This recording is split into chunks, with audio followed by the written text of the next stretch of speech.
thanks for God.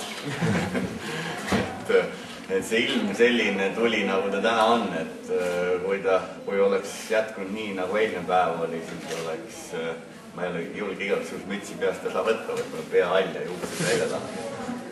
Aga no päris keeruline oleks see asi ikka kindlasti olnud. No, jumal tänatud ajaolud olid tõesti suurepärased, et ma ikka pean mütsi maha võtma 100 meistrite eest, kohe kindlasti, et ma teen edasi.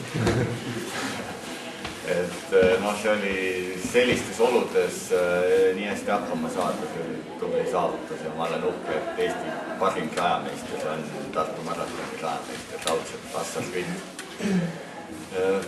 Aga kõik muu, ma loodan, et vähemalt stardiosa laabus kõik ilusti probleemideta.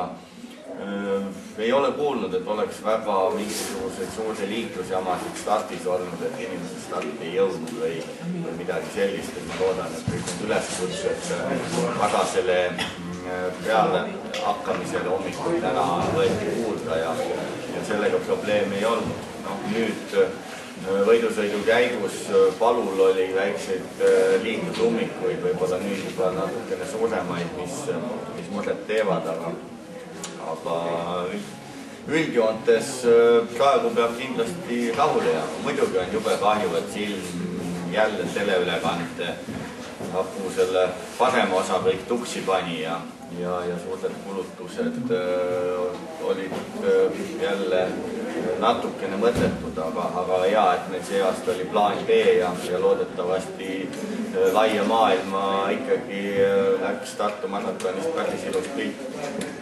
Kindlasti me oleme väga rahul. Sellel aastal 6500 piirad täis, järgmisel aastal küllesti jõuame registreerida juba rohkem. No, kasutame, peame plaanima, tahaks loota, ütelda välja numbri tõenäoliselt kevadel, siis juba 8000, aga täna ei saa kinnitada. Suur tänu Indrek Keskpäev, korraldajate poole pealt ka ja suur tänu sulle hea võistlus.